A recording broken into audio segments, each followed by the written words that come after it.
matin tout le monde, j'espère que vous allez bien. Donc, salutations Laval, salutations Terrebonne, ceux qui nous suivent à la maison. Fin de la série sur le Saint-Esprit, tout le monde fait « Où on a étudié, on a vu ensemble, on a expérimenté, j'espère que vous avez expérimenté le Saint-Esprit dans votre vie quotidienne, où on a parlé de la présence, on a parlé de la puissance et la personne du Saint-Esprit. Première chose qu'on a vue, premièrement, la personne du Saint-Esprit. Le Saint-Esprit est Dieu. Vous savez, nous croyons, les chrétiens croient à un seul Dieu existant éternellement en trois personnes. Personne, c'est sûr que c'est une manière de parler de Dieu et le langage est toujours limité. Et c'est un peu comme le feu. Vous savez, ça prend trois éléments pour avoir un feu. S'il manque un élément, tu n'as pas un feu. Premièrement, ça prend un combustible, ça prend quelque chose qui est en feu. Et ça, c'est Dieu le Père. De toute éternité, le rocher des âges, Dieu est là et Dieu est le fondement de toute chose. Et la Bible nous dit que Jésus-Christ est l'étincelle et la chaleur. Mais la Bible nous dit également que le Saint-Esprit est comme l'oxygène. Tu peux avoir un feu, mais si tu coupes l'oxygène, il n'y a pas de feu. Et le Saint-Esprit est celui qui fait en sorte de rendre Dieu vivant dans ta vie. Est-ce que je peux entendre un amen à ça? Ça, c'est la personne du Saint-Esprit. On a parlé également de la présence du Saint-Esprit. Et pour garder l'exemple du feu, vous savez, dans la Bible, souvent, le Saint-Esprit est appelé et comparé. Un des symboles du Saint-Esprit, c'est le feu. Et d'ailleurs, Jean-Baptiste a dit que Jésus va vous baptiser de Saint-Esprit et de feu. À la Pentecôte, lorsque le Saint-Esprit est descendu, il y a eu des langues de feu. Souvent de fois, l'apôtre Paul va parler du feu, disant, par exemple, ranimez la flamme du don qui est en vous. N'éteignez pas l'esprit. Et à toi qui es ici ce matin, qui crois en Jésus et tu as l'impression de vivre peu la présence du Saint-Esprit, je veux juste t'encourager. Jésus est celui qui n'éteint pas le lumignon qui fume. Et ce matin, par le Saint-Esprit, il veut souffler sur toi et ranimer le feu de Dieu pour toi, en toi. Et on a vu la puissance du Saint-Esprit. La puissance du Saint-Esprit, c'est simplement être en feu pour Jésus. Être en feu pour Jésus. Pour moi, là, la définition la plus simple de la puissance du Saint-Esprit, c'est être en feu pour Jésus. Et ce matin, on termine avec un élément qui particulièrement contribue à la manifestation du Saint-Esprit dans l'Église et dans nos vies, et c'est la prière et la louange. Donc, si vous avez une Bible, ouvrez avec moi dans l'Épître de Paul aux Éphésiens, 5e chapitre. La prière et la louange sont intimement liées au Saint-Esprit. Pendant que vous tournez, Jésus a dit qu'il viendra un temps où le Père recherche de vrais adorateurs, qui l'adorent en esprit et en vérité. C'est-à-dire en vérité, selon le fondement de la parole de Dieu, mais en esprit, avec une passion, avec une foi vivante par la grâce de Dieu. Et Jésus a dit que le Saint-Esprit va venir, nous allons avoir des adorateurs en esprit et en vérité. Pourquoi est-ce qu'on doit adorer le Père en esprit? Parce que Dieu est esprit et on doit l'adorer en esprit. L'apôtre Paul va parler justement de la prière en esprit, va parler justement de la louange, de louer par l'esprit. Ça revient beaucoup de fois dans la Bible et on a vu ensemble dans Actes 4, 31, à un moment donné, l'Église, les croyants, l'Église primitive priait et ils furent tous remplis du Saint-Esprit. Maintenant, ce matin, je vais me concentrer sur la louange. C'est intimement lié à la prière. Pour moi, la louange est une forme de prière. Donc, ce qui est vrai pour la louange est aussi vrai pour la prière. Et l'apôtre Paul donne vraiment des consignes très pratiques à nos vies. Éphésiens, chapitre 5, versets 18 à 20. Si vous l'avez, dites Amen. Un verset bien connu. L'apôtre Paul écrit, « Ne vous enivrez pas de vin, il mène à la débauche. Au contraire, soyez remplis par l'Esprit. » Quels sont ceux qui vont être remplis par l'Esprit? Maintenant, comment? Moi, je dis Amen. Mon problème n'est pas, est-ce que tu vas être rempli de l'Esprit? Évidemment. Est-ce que je veux plus de Saint-Esprit? Évidemment. Est-ce que je veux plus de Jésus? Évidemment.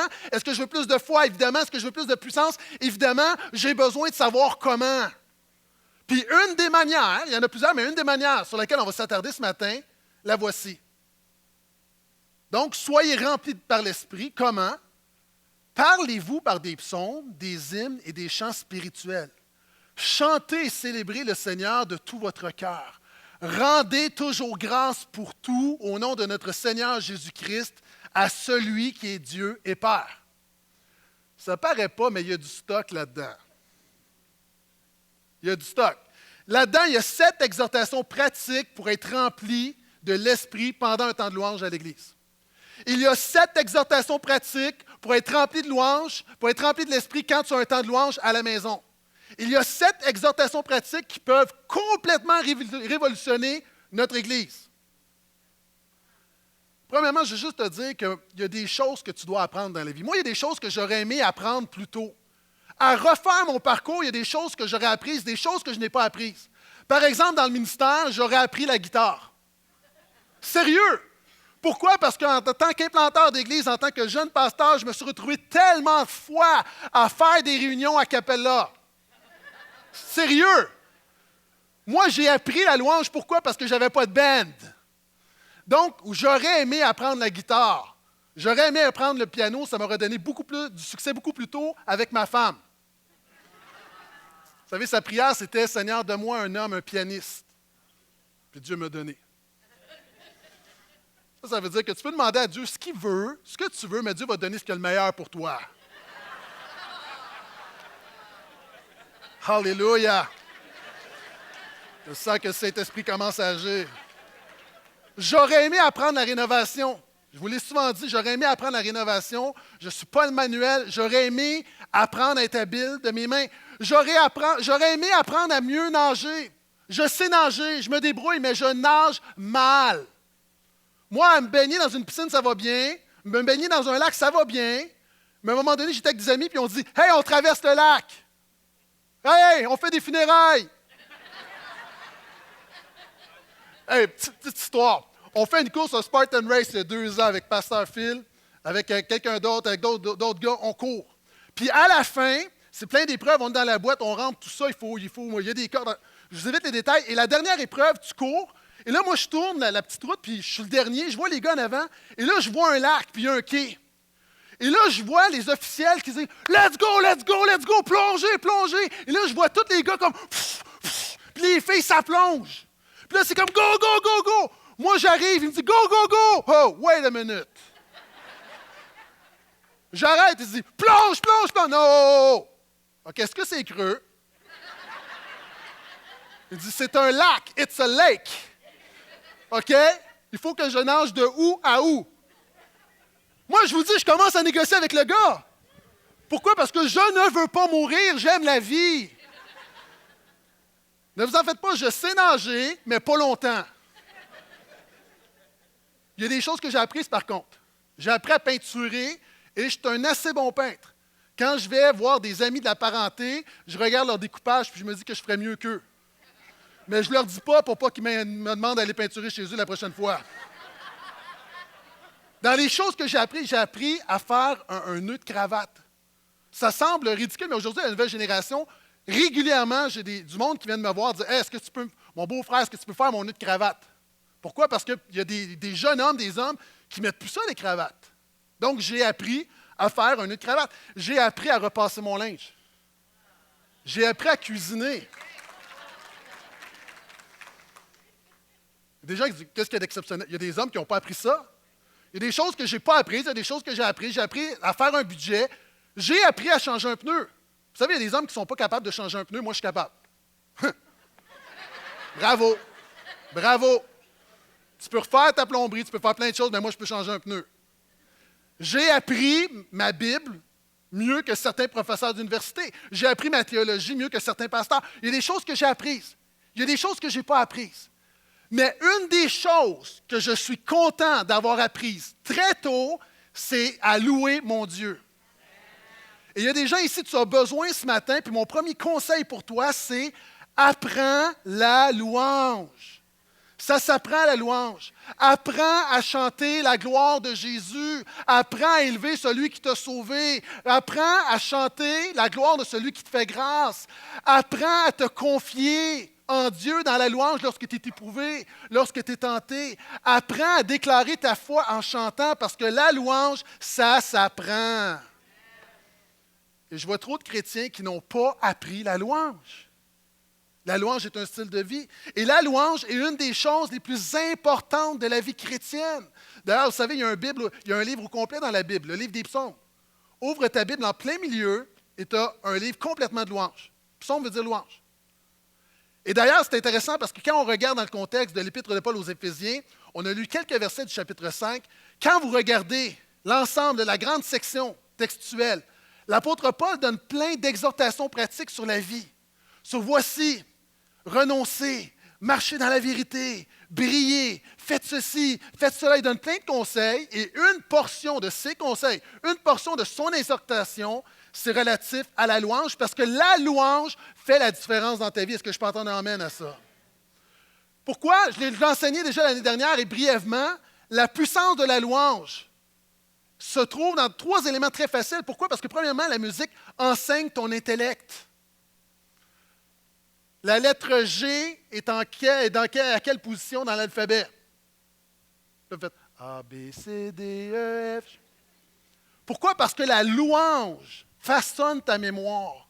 Lorsque tu apprends à louer Dieu, à un moment donné, tu es dans le trouble. À un moment donné, tu es tenté. À un moment donné, tu es éprouvé. À un moment donné, tu veux abandonner parce que tu te sens indigne. Et là, il y a un chant qui jaillit dans ton cœur. C'est par ta grâce, par ta grâce, par ta grâce seule que je suis pardonné. La louange enseigne la parole de Dieu, applique dans ta vie. Lorsque tu chantes avec foi, ça applique l'Évangile dans ta vie. C'est pourquoi c'est important d'apprendre la louange. La musique, la louange influence tes émotions. Combien de temps, moi, mes enfants, là, on est dans la voiture, puis là, on me dit « Ah, c'est ma toune, c'est ma toune! » Ah, vous savez, des ados, là, ça ne parle pas beaucoup, ça grogne. Comment ça a été à l'école? Ça veut dire bien.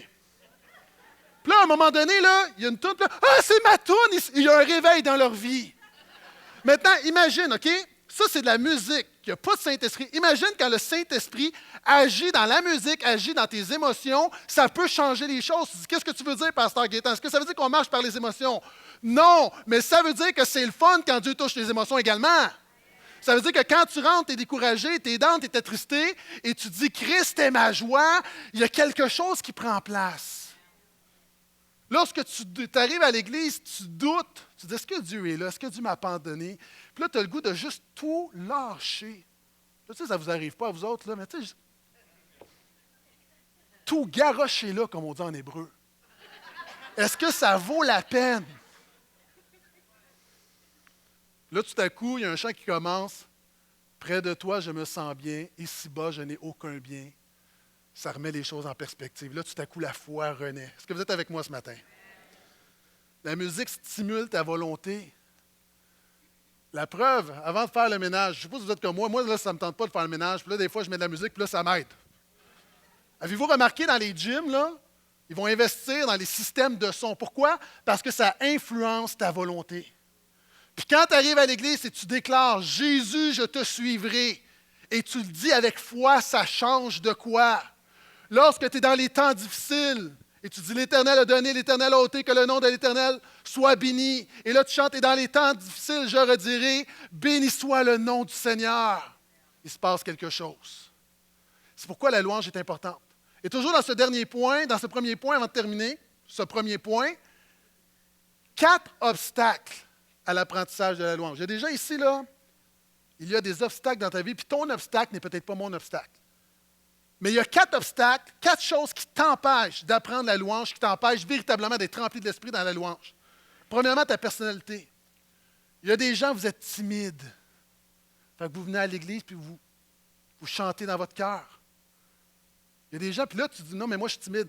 Moi, j'ai appris, parce que je suis un grand timide, derrière la timidité se cache l'orgueil.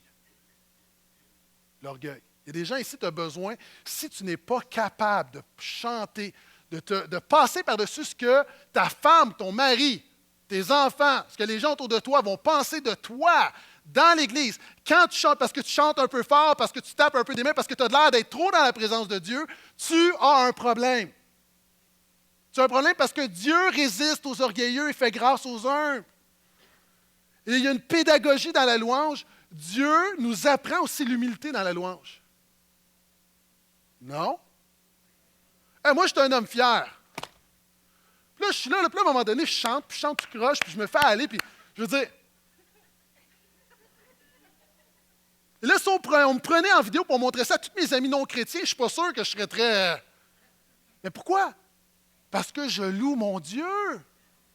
Donc, tu as besoin de passer par-dessus cet obstacle-là. Des gens disent, oui, mais moi, ce n'est pas dans ma personnalité. Je ne suis pas extraverti, mais je suis un adorateur. L'adoration, ce n'est pas pour les extravertis. Ça fait juste des adorateurs weird. Mais c'est pas grave, on les aime. Ça fait juste comme des ultras. Mais tu n'es pas obligé, ce n'est pas une question de tempérament, parce que Dieu est plus grand que ton tempérament, Dieu est plus grand que ta personnalité, et Dieu mérite ta louange.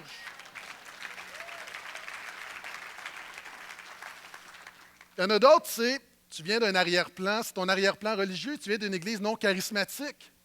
Tu viens dans une église où tu chantais, il y avait des chants, puis tu avais le numéro, puis quand ça se termine là, puis après ça, on dit maintenant nous allons chanter le chant 383, et là, tu arrives dans une église comme la nôtre, où il y a du monde qui pousse des cris de joie, puis il y a même du monde qui saute, puis qui applaudissent, puis tu n'es pas à l'aise. Et souvent, malheureusement, notre contexte d'église peut être un obstacle à la louange. De l'autre côté aussi, le format d'une église peut être un obstacle à la louange. Le format d'une église comme la nôtre, évidemment, ou une église très ouverte, où il y a beaucoup de visiteurs, c'est sûr que ça influence la dynamique de la louange, parce que quelqu'un qui rentre à l'église pour la première fois, on s'entend-tu qu'il est en mode observation? La réalité aussi, c'est qu'avec notre format d'église, 2 réunions, on ne peut pas chanter 8 chants, donc le format est plus court. Mais moi, je crois que même si on a 25 minutes de louange par matinée, je crois que Dieu est plus grand que ce 25 minutes-là. Donc, on a besoin de réaliser qu'il y a des obstacles, et les obstacles, on doit les enlever. Il y a des gens, c'est tes circonstances personnelles. Tu n'es pas disposé, tu es éprouvé. Ça ne file pas un matin. Dieu est plus grand que tes circonstances personnelles. Tu dois apprendre la louange. Pourquoi? Ça amène mon deuxième point. Ne gaspille pas ta louange du dimanche matin. Il y a trop de gens. Je vous l'ai dit, là, on a 20-25 minutes. Ne gaspille pas ta louange du dimanche matin. Est-ce que je peux entendre amène à ça? L'apôtre Paul dit, ne vous enivrez pas de vin. Il mène à la débauche. Au contraire, soyez remplis par l'Esprit. On ne réalise pas, on vient, puis souvent, puis oui, la parole est le centre parce qu'on est enseigné, c'est notre fondement, on prêche Jésus, on élève Jésus, mais il faut comprendre que la louange, la célébration, l'adoration, Dieu a un plan le dimanche matin. Ce n'est pas le réchauffement pour la parole. Il dispose les cœurs, mais Dieu veut te remplir de son esprit pendant la louange. Est-ce que je peux entendre amène à ça? Et moi, je suis du genre, je n'aime pas gaspiller. Moi, j'aime aller chercher tout ce que je suis capable de chercher. OK? Ce matin, ça fait 18 ans que ma femme et moi, on est mariés. OK? Cette semaine,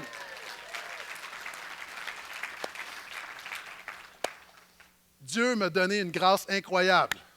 C'est vrai, celui qui a trouvé une femme a trouvé grâce auprès du Seigneur du monde qui me juge, là. 18 ans. Cette semaine, on a une petite escapade amoureuse, puis j'ai acheté un forfait où tu as une chambre d'hôtel. Tu arrives, puis il y a plein de choses. Tu arrives, puis on donne une coupe de champagne, puis tu as un 5 à 7, puis je ne savais pas trop, j'ai fait ça vite, puis j'arrive. Puis là, on me dit, OK, est-ce que vous voulez votre coupe de champagne? C'est comme, wow. Là, on n'était pas encore là. On dit, non, plus tard, vous pouvez la prendre plus tard. Et là, on est arrivé serré, puis il y avait un 5 à 7, mais nous, on est arrivé à 6h35 dans le 5 à 7. Mais moi, j'aime pas perdre de l'argent. Donc, je m'assois. Puis là, on me dit dans le 5 à 7, ils t'amènent toutes des charcuteries, fromages, jus de fruits à volonté.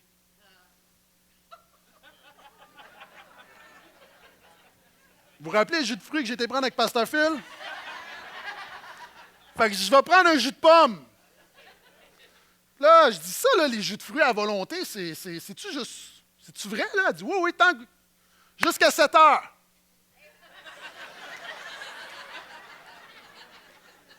Il y a des gens, vous me jugez, mais moi, c'est une question d'économie familiale. Je n'aime pas gaspiller. Après 5 minutes, je dis, je vais prendre un jus de fruits, un autre jus de fruits. Finalement, j'ai pris 3 jus de fruits en 25 minutes. Jugez-moi, ça ne me dérange pas. Puis là, parce qu'on s'était dit, hey, déjà, on n'a pas pris la coupe de champagne. L'idée, là, c'est qu'on s'est dit, nous autres, on est là, ils ne feront pas d'argent avec nous.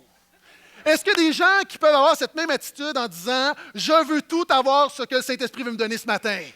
Je ne veux rien gaspiller. Et l'apôtre Paul fait le lien, pour ceux qui trouvent que je suis charnel, il fait le lien, justement.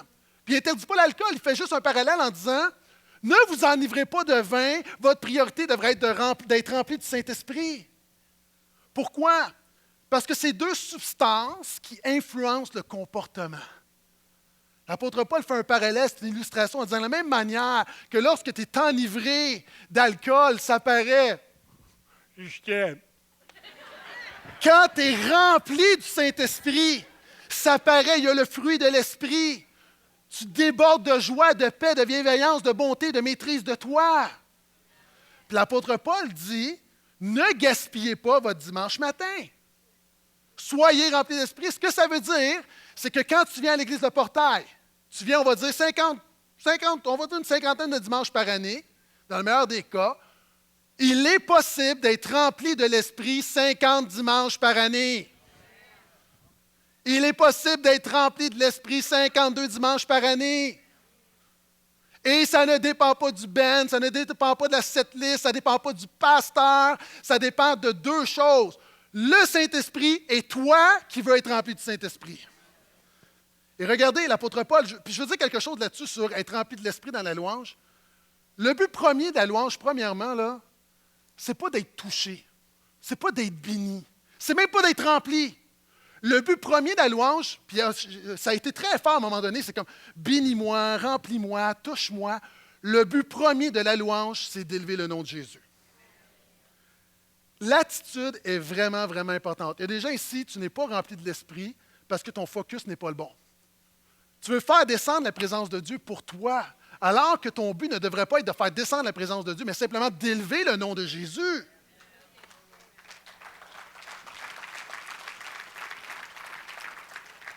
À un moment donné, je suis dans mon bureau à la maison, au sous-sol, la télé est là. Mes enfants disent « Papa, la TV ne fonctionne pas. » Panique, déclarons un jeûne et prière. Et là, je dis « débrouillez-vous. » « Non, papa, elle ne fonctionne pas, la télé est brisée. » Puis moi, je suis assis, je suis en train de travailler. Et là, je me lève, je descends. Là, j'ai mes deux ados couchés sur les fauteuils. Et là, lorsque j'arrive en bas, là, je les vois, puis ils ont un air pécheur. Puis là, je dis, c'est quoi le problème? Et là, peux-tu ouvrir la télé? Essaye de voir, appuie sur le bouton, voir si elle fonctionne. Ils n'avaient pas la manette, ils étaient trop paresseux pour se lever. Oui,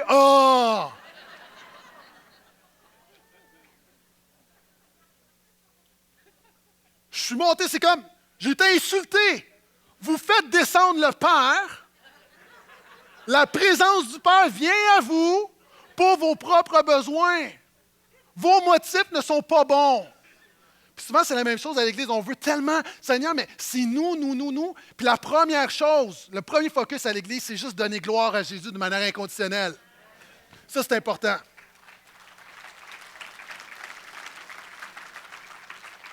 Et quand tu le fais, quand tu donnes une louange qui est authentique, désintéressée à Jésus, pas pour avoir un âne, mais quand tu le fais d'un cœur pur, le Saint-Esprit se manifeste et te remplit. Pourquoi? Très simple, c'est logique. La louange, c'est le croyant qui élève le nom de Jésus. C'est quoi la job du Saint-Esprit? C'est d'élever le nom de Jésus. Donc, quand tu fais ce que le Saint-Esprit agrée, le Saint-Esprit vient te supporter, il te remplit parce que tu fais ce que le Saint-Esprit fait et conséquemment, tu es rempli de l'Esprit. OK, c'est comme l'autre fois, je suis au centre d'achat et là, je vois une madame qui passe avec son sac à main et je vois un jeune courir, tirer sur le sac à main. Puis là, il y a comme ça se passe très vite, une fraction de seconde, et là, les deux tirent. Puis là, je me dis, ça ne marche pas, il faut que j'aille supporter, il faut que j'aille donner un coup de main. Puis la madame tient son sac à main, le jeune tire, et finalement, à deux, on lui a enlevé son sac à main. C'est pas ce que je m'attendais.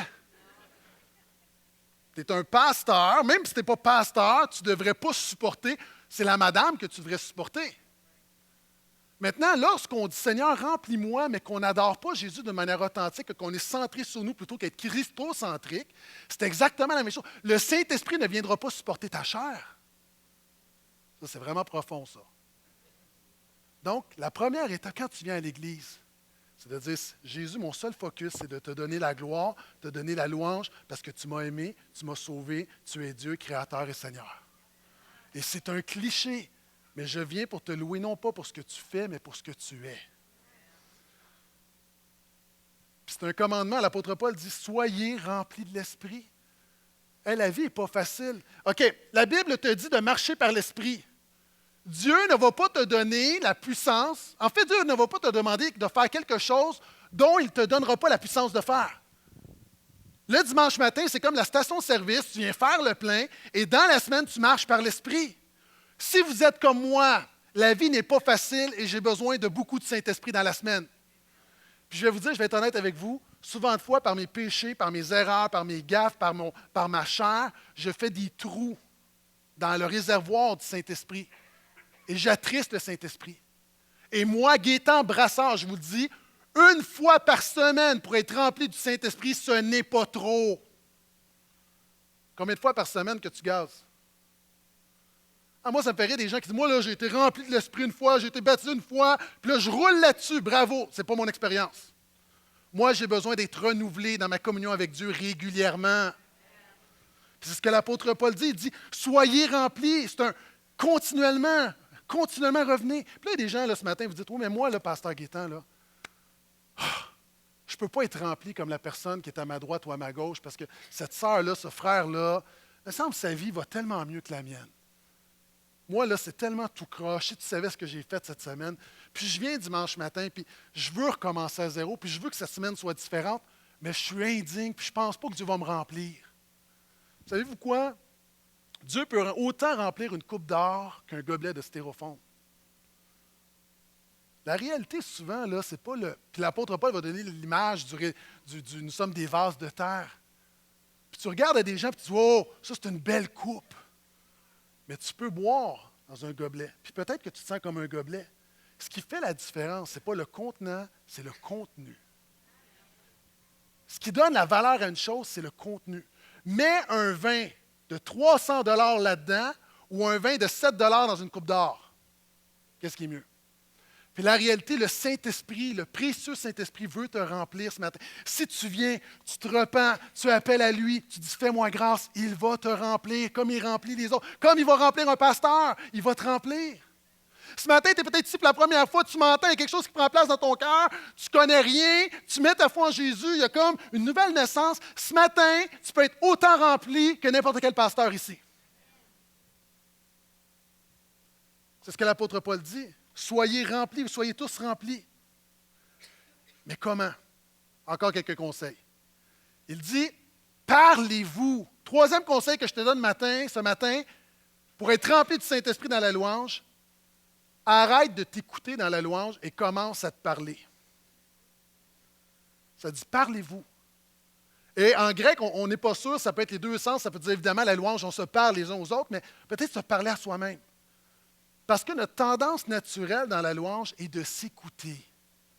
Moi, si je m'écoutais lorsque je suis là le dimanche matin, probablement que le 2 tiers des dimanches matins, je ne louerais pas Jésus. Pourquoi? Parce que ma chair a toujours une excuse pour ne pas louer Dieu. Je suis fatigué, j'ai eu un mariage hier, j'ai eu un souper, j'ai eu de la visite. Hey, si tu laisses la visite influencer ta marche spirituelle, tu as un problème, mon ami. Si tu arrives, tu dis, je suis fatigué, mais couche-toi plus de bonne heure. Tu sais, je veux dire, à un moment donné, il faut être adulte. Je veux dire, on a tous des choses, on arrive, on est fatigué. Mais la réalité, justement, tu as besoin d'être renouvelé dans la présence de Dieu. Donc, on s'écoute, on est découragé, on est blessé, angoissé, frustré, démotivé. Le psalmiste avait appris à ne pas s'écouter. Que disait le psalmiste? Il se parlait. Pourquoi t'as battu, ô mon âme, et j'ai mis tout au-dedans de moi? Espère en Dieu, car je le louerai encore. Il est mon salut et mon Dieu. Il disait, mon âme, pourquoi t'as battu? Puis il y a des gens, le dimanche matin, lorsque tu arrives, là, quand ça commence, puis tu n'es pas disposé, parle-toi. Pourquoi t'as battu? Pourquoi gémis-tu? Et au lieu de commencer à t'écouter, parle-toi et commence à déclarer les bontés, la fidélité de Dieu dans ta vie. Ça va changer les choses. Commence à te parler. Vous savez, une des choses que je fais, je ne sais pas s'il y a des gens qui vous faites ça, quand j'ai besoin de me donner un petit coup, je ne sais pas depuis quand j'ai commencé à faire ça, mais encore ça, j'ai fait ça dernièrement. Là. J'ai fait ça hier, j'ai fait ça encore ce matin. Quand j'ai une petite baisse d'énergie, je me dis « Let's go, Gate! » Puis là, je pars. Est-ce que des gens, vous parlez? Levez la main, s'il vous plaît. OK. Ah, on se parle. Ah ouais, let's go! Des fois, je suis tout seul, là, puis je m'encourage moi-même. Imagine si tu commences à t'encourager spirituellement. Et encore une fois, je sais que c'est un cliché, mais c'est tellement vrai.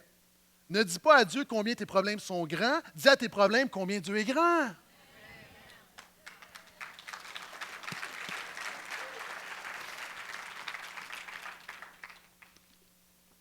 Quatrième exhortation pratique pour être rempli de l'Esprit dans la louange le dimanche matin durant la semaine.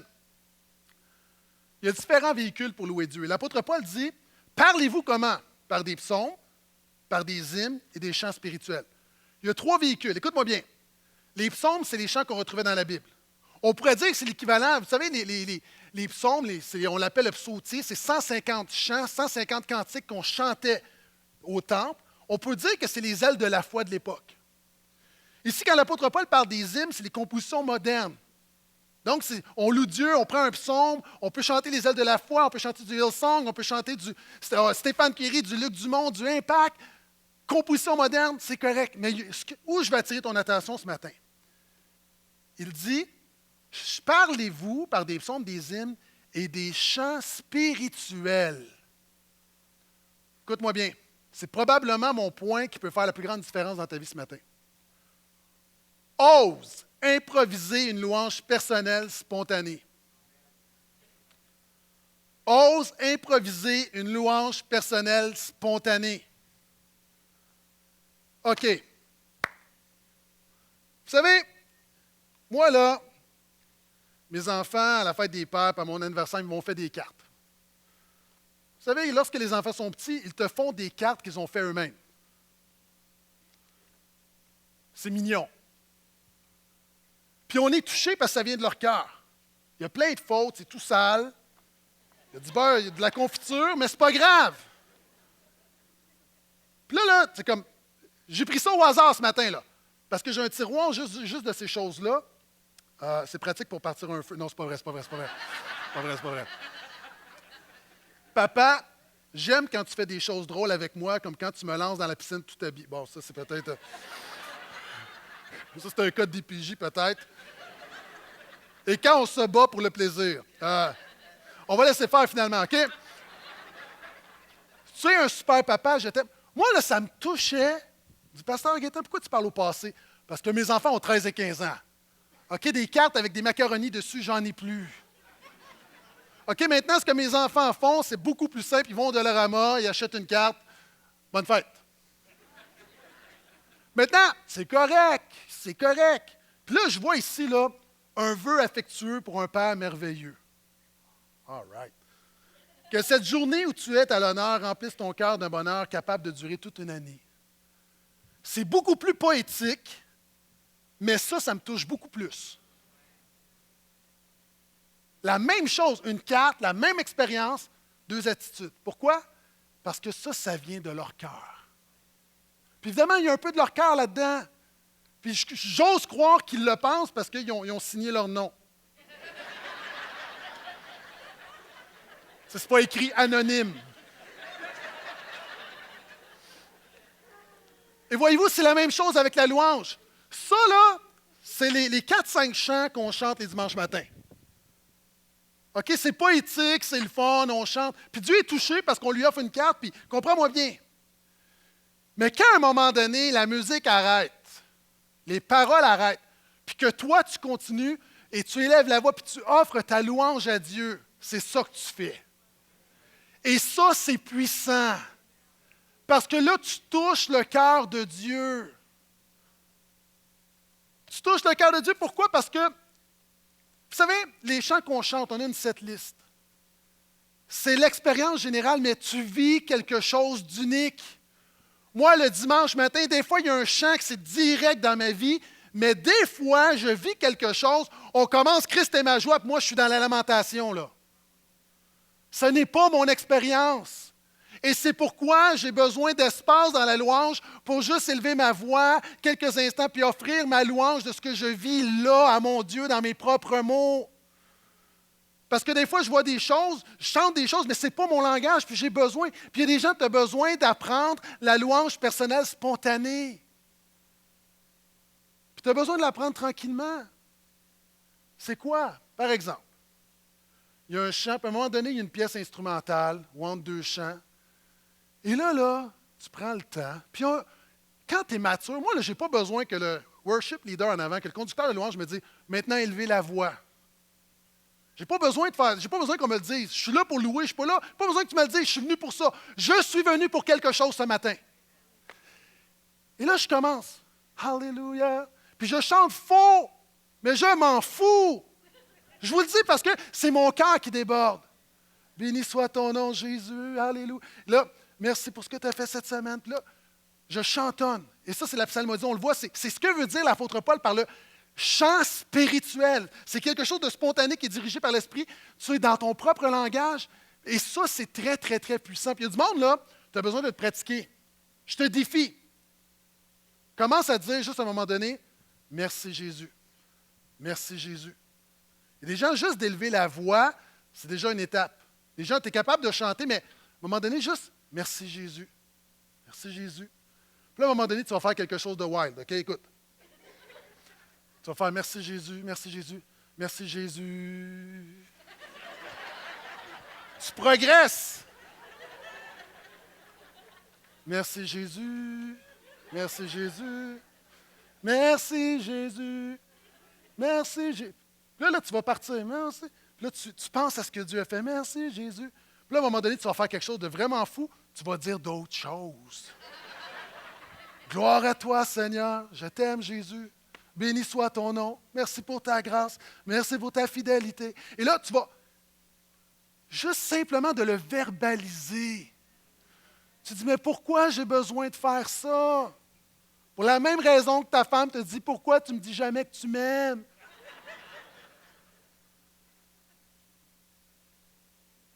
Et ça, c'est vraiment, vraiment, vraiment quelque chose de puissant. Quelque chose de puissant. Et moi, je pense que l'Église de Portail, avec beaucoup de gens qui arrivent de différents arrière-plans, des gens qui donnent leur vie à Jésus, nous avons besoin d'apprendre que la louange, ce n'est pas juste ce qui passe à l'écran, c'est surtout ce qui sort de ton cœur. Amen.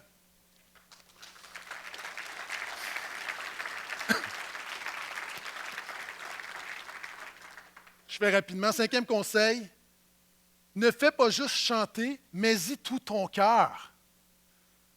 Vous savez, quelquefois à l'Église, j'ai l'impression qu'on est les serveurs du Saint-Hubert qui viennent chanter bon anniversaire à quelqu'un dont c'est l'anniversaire. Vous avez compris? Joyeux anniversaire, joyeux anniversaire. Moi, j'ai dit à ma famille, je vous interdis de dire au serveur que c'est ma fête.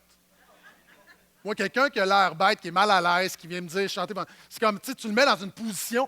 Puis des fois, on est comme ça à l'Église, on chante, mais c'est comme on est sur le pilote automatique. Hey, on a 20 minutes, 25 minutes, est-ce qu'on peut s'assurer d'être vraiment dedans? Et l'apôtre Paul dit, je vous l'ai dit qu'il y avait du stock là-dedans, chantez et célébrez le Seigneur de tout votre cœur.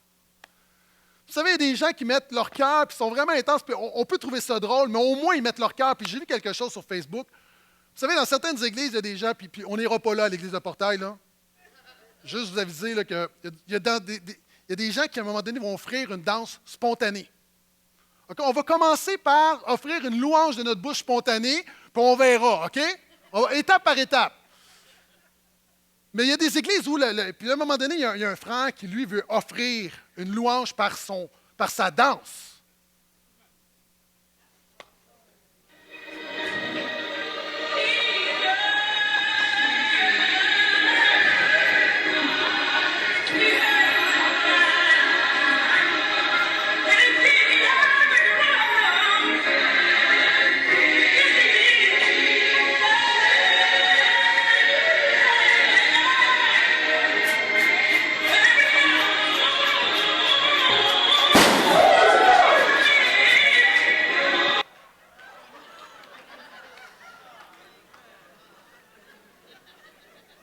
OK. C'est drôle, c'est vraiment drôle. Sauf que, moi, je ne veux pas rire du frère. Mon but, ce n'est pas de l'humilier, là. De manière ou d'une autre, il ne saura pas c'est sur Facebook, puis c'est sur YouTube, tout le monde rit. Mais le gars, il met du cœur. Est-ce qu'on peut au moins chanter avec cœur? Être là. OK. Question difficile. Comment peux-tu croire que le Saint-Esprit va pleinement se manifester alors que toi, tu ne te manifestes pas pleinement dans la louange? On demande au Saint-Esprit de faire quelque chose qu'on n'est pas prêt à faire. L'apôtre Paul dit, ouvrez vos cœurs. Vous savez, il y a une expression dans la Bible, c'est élargissez votre cœur. Puis on vient devant Dieu et on dit, Seigneur, remplis-moi du Saint-Esprit. C'est ce que je t'offre. Oh Seigneur, donne-moi un feu, donne-moi la sainteté, donne-moi la puissance. Seigneur, fais-moi grâce, donne-moi la paix. Mais c'est ça que tu offres à Dieu. Mais le jour où tu comprends, tu rouvres ton cœur. Et là, tu es sérieux, tu dis, Seigneur, fais-moi grâce ce matin. Est-ce qu'on s'entend? C'est deux choses complètement différentes. C'est pourquoi l'apôtre Paul dit, ouvrez votre cœur, chantez de tout votre cœur, élargissez votre cœur dans la louange. Avant-dernier point. Pour faire la différence dans ton temps de louange, entre dans la présence de Dieu avec reconnaissance. Le psaume 104 dit, entrez dans ses parvis avec reconnaissance. Qu'est-ce que ça veut dire? Est-ce que ça veut dire, Pasteur Gaétan, est-ce que je dois dire merci Jésus pour ma maladie? Merci Jésus pour mon cancer? Merci Jésus pour mon deuil? Merci Jésus de m'avoir enlevé cette personne bien-aimée? Merci Jésus pour cette situation financière difficile? Est-ce que c'est ça que la Bible dit? Non. La Bible dit que dans la louange, tu as toujours le choix entre la plainte, la critique ou la foi et la reconnaissance. C'est-à-dire, et moi, là, quand je lis ce verset-là, rendez toujours grâce pour tout. Moi, là, je l'applique à 100% dans ma vie, sauf pour deux mots. Le toujours et le tout. C'est juste de rendre grâce toujours pour tout qui me rend mal à l'aise. Qu'est-ce que ça veut dire? Moi, souvent de fois, là, j'arrive, go, je suis pressé. Et je sais que si je commence à chanter immédiatement, je ne rentrerai pas dans la louange. J'ai besoin juste de m'arrêter. Là, vous avez chacun à sa manière. Moi, je tends les mains, c'est comme ça me met en mode adoration. Et là, je commence juste je focus sur Jésus. Je commence à compter les bienfaits de Dieu dans ma vie. Parce que j'arrive, j'ai du stress, il y a eu une crise, il y a telle situation, j'ai un problème, je suis préoccupé par telle chose au niveau de ma famille. Puis là, j'arrive, puis moi, là, c'est moi le pasteur, puis moi, je vis ça, donc si moi je le vis, j'imagine que tu le vis. Et là, j'ai besoin juste de, vous savez, comme disait le vieux cantique, compte les bienfaits de Dieu, je compte les bienfaits de Dieu. Mon âme bénit l'Éternel et n'oublie aucun de ses bienfaits.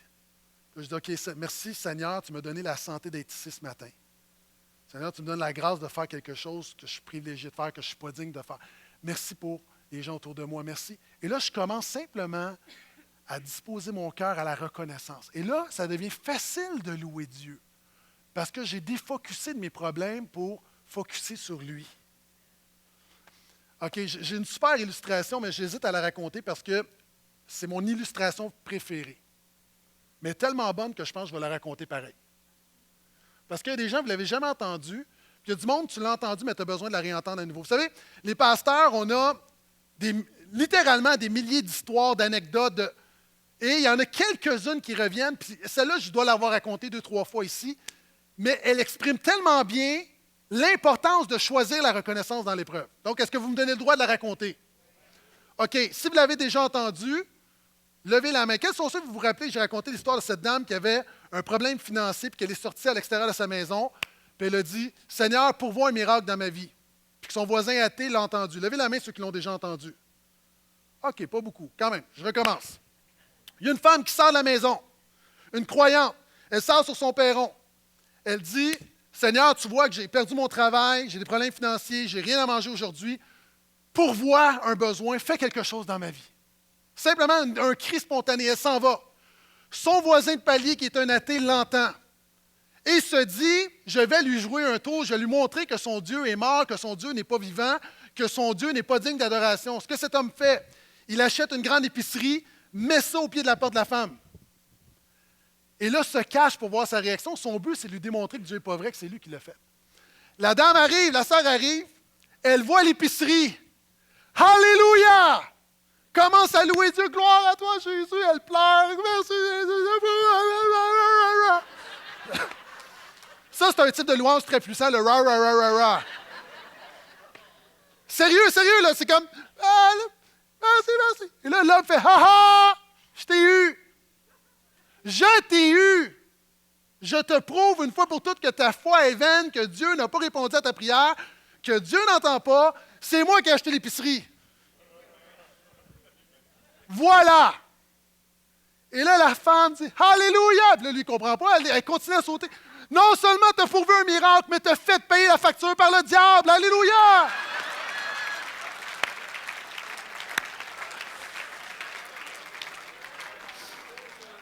Ça valait la peine? Elle a choisi la reconnaissance. Elle n'a pas rendu grâce à Dieu parce qu'elle avait un problème, mais elle a rendu grâce à Dieu parce que Dieu était dans son problème. Et peu importe ce que tu vis ce matin, je ne le banalise pas, je ne le minimise pas. Je ne te dis pas, oui, on rend grâce pour l'épreuve, on n'est pas sado, mais on rend grâce au Dieu qui est avec nous et qui peut faire la différence ce matin. Amen? Yes! OK. J'aurais encore d'autres choses à dire, mais on va arrêter là ce matin. Et là, je ne veux pas tellement enseigner, je veux qu'on expérimente la louange. Et l'apôtre Paul termine en disant, pendant que les musiciens viennent me rejoindre, ils sont déjà là, bravo. Au nom de notre Seigneur Jésus-Christ, est celui qui est Dieu et Père. Juste régler quelque chose. Différentes personnes, il y a des gens, tu es d'arrière-plan athée, il y a des gens, tu viens de l'islam, il y a des gens, tu viens du catholicisme, d'autres, tu viens de l'occultisme, il y a du monde qui est un évangélique toute ta vie, puis il y a des choses que tu n'as pas compris. Juste régler quelque chose par rapport à la louange. Nous louons Dieu le Père par le nom de Jésus, au nom de Jésus, par le Saint-Esprit. Ça veut dire que l'objet de notre louange, c'est Dieu le Père. L'accès de notre louange, celui qui a ouvert la porte, qui nous a donné accès à la présence de Dieu, c'est Jésus. Mais le véhicule qui te permet de franchir la porte, c'est le Saint-Esprit. Et c'est pourquoi l'apôtre Paul dit, « Louez au nom de notre Seigneur Jésus-Christ à celui qui est Dieu et Père. » Ce matin, alors que Terrebonne va continuer de son côté, merci d'avoir été là.